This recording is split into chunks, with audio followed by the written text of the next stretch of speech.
Yes, hello guys, Manze, welcome again to our YouTube channel.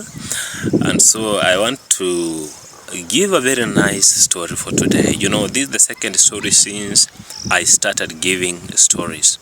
Now, this story is going to actually serve all the people. It is not targeting some individuals, but it's going to entirely talk about all my fans. And so but specifically this story was generated or created, or it involved me when I was in campus, when I was in the university. And so in most cases it is going to favor university students, or as well learners, but as well it is favoring every person. So whoever who is going to listen to this is going to benefit in one way or the other. Now the story goes that when I was in campus, first year iliisha vizuri, tukaingia second year.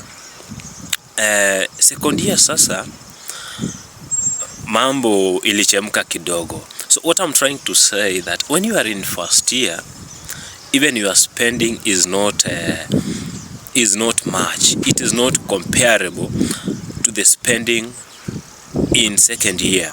I'm talking about spending money, spending resources that you have as a comrade. So ukiwa first year, you are just simple, you don't know to engage yourself in other activities. At a church wakiambiwa tununue uniform, unataka kusema uniform ni ya kazi gani? Hujazoea hayo mambo, so you don't know much about spending. Pia you don't know a lot of places. The other thing, you don't know, actually you are not used to expensive versions of clothes, shoes. And then for those who got cars, hujui cars mingi, uko na Toyota maybe. I'm talking to the rich kids, But now ilifika sasa second year, tumeanza masomo ya second year. Actually tunafaa kuanza masomo hapo second year. So I went back to school. Sasa kusema vile nilifika shule, I went back to school. Mambo ikachemka bana. Nilipata kana kwamba nyumba zimeisha huko shuleni. You know, nikiwa first year was actually spending my time in school as well from outside kwa rafiki yangu. Sikuwa nimeishi nje fully. So I was spending time outside in my friend's place. It's a friend of mine wenye tulisoma naye from high school, so tukapatana kule. Pia nilikuwa nakaa shule sana. So second year nikapata kana kwamba mambo imechemuka huko ndani, sijapata nyumba, nimechelewa kukuja, sikupata nyumba. So I had to look for the ways of sustaining myself as I commenced the semester. Now listen what happened. I don't know how much money ya kurentisha nyumba ukaenje, but all the good thing is that I had a friend ambaye alikuwa anakaa nje, mwenye nilikuwa nakaa naye nikiwa first year. So he told me, ya kuja tukae, kwani iko nini, kuja tukae vile unajipanga panga. Na hivyo ndio tulianza kuishi na rafiki yangu hapo ambaye anaitwa Hezbon. Yes, ambaye anaitwa Hezbon. So tukakaa naye vizuri. But sasa unajua pesa haitoshi. Najua kukaa nje ni gharama. It's not that easy. Kukaa nje ni gharama. Si kama uko ndani kazi yako tu ni kwenda kukula, kwenda kusoma. Huko nje kuna chakula, kuna rent, kuna other things ambazo ni mingi, kuna kununua maji ambayo huko ndani ulikuwa unapata for free. Now sasa stress inaingia hapa na pale. Sikuwa napewa pocket money, nilikuwa napatiwa pocket money. But the problem is, nimekuambia ukiwa second year, majukumu kutumia pesa kuna increase kidogo kushinda first year. Na ile ulikuwa umezoea first year, Utapata kama mzazi ile gauge ndiye ameweka, lakini sasa kwako haikusustain vizuri. So I had to do some logistics here and there to sustain myself. You know, huwezi ambia daddy eti niongeze pesa. No. And sometimes pesa ukosa. Unapiga simu unapata mzazi anakuambia by the way for now I don't have, wait. Unajua kutumia I wait. Chakula I wait, tumbo itakuuma my friend. And that's actually what I'm trying to tell those students who are in school. Sometimes try to be patient to your parents, try to be patient to your guardians, try to be patient to your brothers and sisters who are supporting you in school. Pesa ipatikani hivyo, ipatikani kwa urahisi, na ukipata kana kwamba kwenu mko wengi, kibahati mbaya mko wengi. So this is what I had to do. So mambo ilichemka, mambo yalikaa mbaya. So pesa itoshi hapa na pale, na unataka kutumia pesa, mnakaa nje, mnataka kukula, mtakula sukuma kila siku, mnafaa muongeze kaomena kama mayai. So you know, you have now to see on how things are working. You know, I had a very good friend that ambaye tulikuwa tunaishi na yeye. He understood me, I understood him. Hata mpaka saa hii is my great friend. Yes. Now, you know, an idea came from nowhere. That's why I'm saying that at times you need not to plan for something. Something can come from nowhere, and you start doing it, and in the future or at that particular moment it can help you. So what am I trying to say? I'm trying to say that at that particular time sikuwa na source ya pesa. So ilikuwa hivi. Huyu rafiki yangu ambaye anaitwa Hezbon, tulikuwa tunaitana pro, naitwa pro, yani ni pro, yani ukisi mingi. Anyway, so huyu rafiki yangu ambaye tulikuwa tunakana alikuwa na cousin mwenye alikuja first year. Sasa huyu cousin yake alikuwa anaitwa Clinton. Namtaja kwa sababu walifanya mambo mazuri, si eti kwa mabaya. Yes. Sasa huyu jamaa ambaye ni cousin yake alikuja akakaa kwetu kidogo. Alikuwa anakaa ndani ya shule, alikuwa anakuja na tusalimia, tunakula pamoja. Unajua chakula nje inakuanga tamu sana. Kushinda ile ambao mnapikiwa mingi huko ndani ya shule. Kwa zinaitwaje? Ni canteen mpaka nimesahau. School what? Cafeteria hizo. Yes. So chakula nje inakuanga tamu, kaugali kako ka mahindi ya Kisii. Unajua tukitoka nyumbani tunakuja na mahindi karibu nusu gunia to sustain us the whole of the semester. Well, sasa akakuja akakaa na sisi. Kumbe kwao kuna avocado. Kwao kuna avocado ambazo ni mingi sana, si kidogo, ni mingi sana. Mamaka akamtumia avocado, akamwambia hizo avocado hizi mkula kule. Kumbe alituma avocado mingi kidogo kama nusu gunia, kama iko inakaribia kujaa. Tukakula hizo avocado. Nakwambia tukakula, tukapatia majirani, tukakula avocado. Zikakataa kuisha na zinaiva kwa wingi once. So we had to do something, So we had to source up for some place just to dispose some of the avocados kabla zi get wrong, kabla zi rot. So mimi nikakuja na idea. Penye nilikuwa tunanunua mboga, tunanunua nyanya, hiyo kibanda. Nikamwambia kana kwamba chukulie vile mahali naona anauzanga avocado. Auze tu hata kama atatupatia hata 10 kila moja kila avocado 10 tutakuwa tumepata pesa hata ya sukuma. So wakakubali. Tukamchukulia avocado kidogo, akatuuzia. Vile alituuzia akatuambia niliuza 30. I think kama sijasahau, tukamwambia sisi tutatupatia mbao kila avocado. Hiyo pia na wewe kule. Kama sijasahau what we did, but we appreciated what she did for us. Well, so avocado zikaisha. So mimi nateseka, si kuteseka. What I'm trying to say, I never had enough resources to sustain me to stay outside school. Well, na pocket money nilikuwa natumiwa, nilikuwa natumiwa. I remember by that time my mother was there, and also my dad was there. So nilikuwa natumiwa pocket money, but it's not enough. I want to emphasize that it's not enough. So that's why I'm giving this story. If you are a student, you are someone who is being supported by someone, don't depend on them fully. You are a grown-up. Try to do something that actually can add value to what you are being given. Now, and because of that reason, actually I give kudos to my dad and my parents for that situation. Actually, that situation taught me a lot, and I gained a lot up to now. So mimi nikakuja na idea, nikasema, Clinton, si ulisema kuna avocado mingi kwenu? Sasa tunaweza zileta mpaka huku tuuze. Kwanza tutauza huku penye tulikuwa na kandio wanafunzi wengi ukawa university, tutaziuza huku. Sitaki kusema penye tulikuwa tunaishi na wewe, tutaziuza huku, na pia tuwe tunachukua shule pale ambapo wanafunzi wanakulia, tunawauzia as well. Tunaweka status, tunauzia marafiki zetu. Ujamaa akakubali. Tukaitisha avocado kutoka nyumbani. Sasa nyumbani tulikuwa tunazinunua na 500 gunia. Tukasema tunamtumia pesa, tukiuza tunamtumia tena na tutumia. Tukatumia gunia moja. My friend, tuliuza hizo avocado zikaisha, tukapata. Imagine unanunua avocado na gunia 500, unauza kama 3000 zikiwa kidogo. No, not 3000. Imagine it's around 5000 to even 7000. It depends ni ngapi zilikuwa kwa hiyo gunia.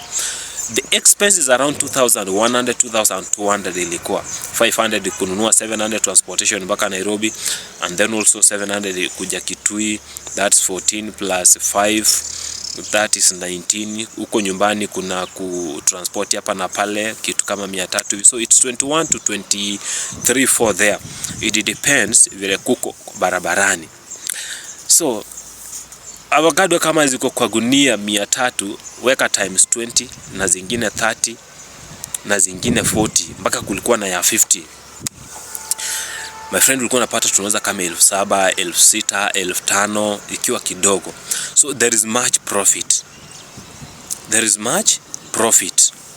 So tulikuwa tunatumia huku. Mara ya kwanza ndio tulikuwa tunauza loss kidogo, tunapata loss kwa sababu tulikuwa tunajua biashara. Unauza avocado mpaka 10, na huku si Kisii ama si Meru ama si Nyanza. So but tulipojua tulianza kuuza vizuri. Unapata mpaka profit peke yake 4,000, 3,000, kidogo 2,000. Of course pia kuna kuoza, sometimes unapata loss, but most of the times we were making profits. Now what am I saying? I'm saying biashara ikaendelea hivyo just from nowhere. Hivyo ndio tulianza biashara. We never planned for it. It's a situation that led us to that particular step, and then we began a business. So that's how I started being a business person when I was in campus, from avocado. So the heartbreak came. Tukakaa kidogo. Mama yoyu Clinton akaacha kututumia avocado. I don't want to say why aliacha, but akaacha. Maybe avocado zilisha, maybe alichoka kututafutia. Unajua kutafuta avocado pia si kazi rahisi. Kuenda boma za watu na uuliza kama wako na avocado, ndio unachuna unatuma. It's hectic, So we understand, sometimes we understand.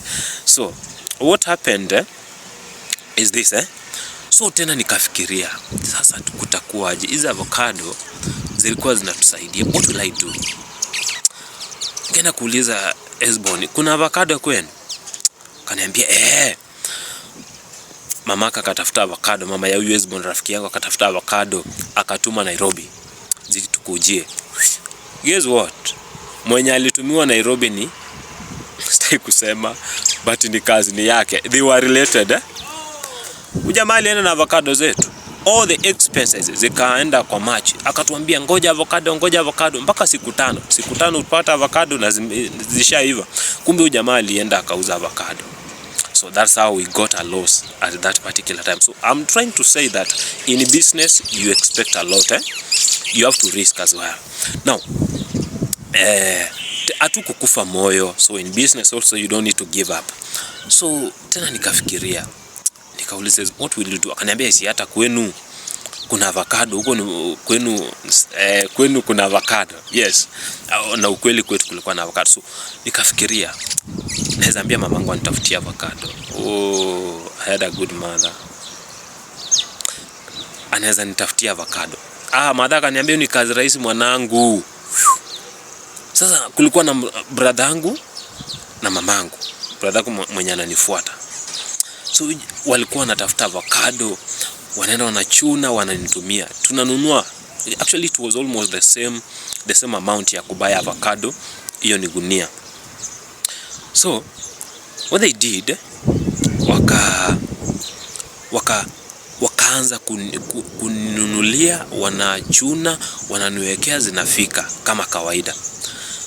Now that's the longest business I did with the avocado na mamangu. Kwa sababu hawezi kufail, mother hawezi kufail. Hata Biblia inasema mothers are nice people, good people. Hawezi kufail. So na huyu mama alikuwa anashirikiana na aunti yangu mwingine hapo. There's an aunt of mine that I also love so much. She's like my mother. Walikuwa wanashirikiana kutafuta avocado. Cannot also miss to mention her. Kwa sababu alikuwa anauza mahindi. So alikuwa anazunguka. Akiona avocado anasema. So that's why I was getting avocados in plenty. Sikuwa na miss avocado. My friend, biashara avocado ni tamu. Kwa wala hamjaanza na kuna avocado mahali unaona mahali, can you start? Ukiwa Nairobi avocado moja saa hii ni 100 na kwa gunia zinakuanga 300. So hiyo ni pesa ngapi? So that's how avocado business is very nice. So what we did, tukafanya hivyo na mamangu. Nilikuwa napata pesa, nalipa rent, tunakula chakula, tunaishi vizuri. So kafika third year ndio disintegrate, kila mtu akaanza kuishi kwake na rafiki yangu. But yet tulikosana. It was an agreement. So but as well we were friends, we were working together. Hata tulikuwa tunakula pamoja, nakula kwaka, nakula kwangu. So we were actually coordinating, we were doing things together. So biashara iliendelea hivyo vizuri, kaendelea vizuri mpaka avocado zilipoisha. Unajua msimu wa avocado pia unaisha. Ni kama maembe saa hii. Wakati wa maembe saa hii Kitui maembe ni mingi. So msimu inafika inaisha. So ikaisha. So tena ndio nikajiuliza, what will I do? Tena nikaanza kufikiria. So wakati vitu zinaenda vibaya, you also need to think about an alternative. Nikasema, will I stop business? Nitalipa aje rent? Nitalipa aje school fees? Pesa natumia kutoka nyumbani. Na ukumbuke sisi si wachache. Ni wengi kwetu. So sometimes you understand a parent, You understand a parent. So tukasema kana kwamba sitaki kuwasumbua. Unajua kuna vile umezoeza mzazi, ulikuwa unafanya biashara hata uwasumbui na pocket money kila mara. Unajua kako ka life ukikazoea, tena kukaanza tena kuomba pesa na kuwa ni kazi ngumu. So I did say that I look for another alternative. What I did, nikafikiria, nika walk around the school, nikasema watu wanataka fruits. Apart from avocado, they can be eating fruits like bananas. By the way, kutoka Kisii nilikuwa natumiwanga bananas pia na avocado. Sasa wanaweza kuwa nakula bananas pia nanasi. Inaitwa nanasi ama nanasi? Anyway, walimu wa Kiswahili ndio wanajua. So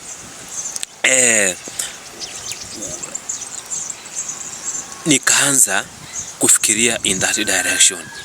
Kuna watermelon, kuna pineapples, kuna other kind of fruits kama maembe. Msimu wa maembe nilikuwa nachangamka, my friend. So that's how I shifted from avocado to other fruits.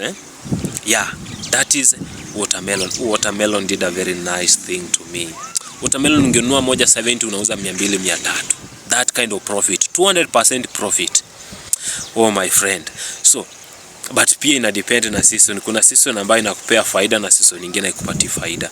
So that's how I shifted to fruits. Up to now napenda biashara ya fruit sana. So nikaanza kuuza fruits nikiwa third year mpaka fourth year. So fourth year ilibidi tena ni shift biashara. Nilipoona haiwaki vizuri, najua nilikuwa na travel kwenda shule naenda kuuzia huko fruits. Nikasema kana unajua naishi nje, kwani hakuna biashara naweza fanya huku nje? Unajua for the year hata uendi classes zote. Siwaambii mwache kwenda classes zote. What I'm trying to say, you need to understand yourself. You know, mimi nilikuwa nategemea biashara sana. So that's why nikiwa for the year classes zote sikuenda, apart from first year, second year, third year nilikuwa naenda class zote kabisa. For the year mambo ilikuwa magumu kwa sababu because of the kind of business I was doing. So nilifikiria biashara, nikasema nikiwa hapa nje I can shift to another business. Nika walk around, nikaona, lakini nikasema what can I do? Nikasema kuna vibanda hapa, I can do kibanda. Nikasema but I manage. It is hectic by the way to operate a kibanda business while you are a student, because you ought to be there full time. Kama huko you must leave someone there akushikilie ndio urudi baadaye. My friend, niliuliza maadhe wengine hapo na nikapata maadhe wazuri. Mmoja alikuwa anaitwa Fredina, mwingine alikuwa anaitwa Mama Faith, mwingine alikuwa anaitwa Mama Victor, mwingine alikuwa anaitwa hawa mama. Mungu awabariki sana. So nikawauliza vile kibanda inafanya kazi, wakanieleza vile inafanya kazi. Nikapata kuelewa vile kibanda inafanya kazi, vile unapata stock, vile hao inaingiza pesa. But the one thing they assured me, it's a nice business. Itanisaidia. Na sikuwa na place ya kufanyia, ikabidi tena nitafute mtu. Nika approach mother mwingine, nikapata a strategic point that even other mama mbogas, mother pia Mungu na yeye ambariki. Mungu na yeye ambariki sana. Yes. Ukiwa huko kwa Vonza kuna butchery kwa hapo inaitwa Kayata. Hapo ndio nilikuwa nakaa. Na huyo mother mwenyewe plot ndiye alinipatia hiyo place. So may God bless that woman so much. I call her mom by the way. So I have a mom from Kitui and a mom from Kisii. So I had two mothers. Now nikaanza biashara hivyo ya kibanda. My friend, nikafanya biashara. Na biashara ukianza inaanza siku ya kwanza sijui niliuza 50, siku ya pili sijui tena 50, ya tatu 100. Nikasema yawa nitakuwa naendelea hivi. No, I had to look for ways of getting customers. Nikapiga tarumbeta kwa classmates, watu wakipita hapo wale tunajuana, na waambia students were so excited, you know. Sasa wale wakaanza kununua. The very thing I was doing, I was trying to maintain a lot of cleanliness. Kama ni mboga ninaosha na ndoo 3, ya kwanza, ya pili, ya kurinsi, ya mwisho na ya 3. Nyanya unapangusa vizuri. Matunda ninakata vizuri na display hapo vizuri. Watu wakaanza kukuja. Biashara ilishika. Msimu wa avocado ukarudi, nikaanza kuweka hapo avocado. My friend. Na hivyo ndio unajua kukuwa na mtu anauza avocado huko kwa Vonza, ikakuwa ni mimi peke yangu. So avocado inakuletea customers as well as you operate with other commodities. Na hivyo ndio nilianza biashara ya kibanda, ikashika vizuri. Nikafanya nao for the year mpaka nika graduate. So nikiwa for the year hiyo time sasa ya corona, hiyo time ya corona ilikuja ikatufanyia yale maneno. So ilibidi biashara ilidunda, wanafunzi walienda nyumbani, sikuwa sasa na biashara. Ilibidi nianze kazi ya mikono sasa. Mjengo hapa na pale, kutengeneza maji, nikakuwa plumber, nikakuwa fundi by the way kutengeneza cabros kwa barabara. Hii mitaro ya barabara nikajua vile unatengeneza. So I did that. Mpaka nilifanya ka supermarket fulani mahali. Saa hii ni kubwa saa hii sana. So what am I trying to say? What I'm trying to say is that when you are a student and you see that things are not working well financially, you need to find for a way. Don't be stuck. Don't quit schooling. By then nilifanya hivyo mpaka na graduate. I never repeated any class.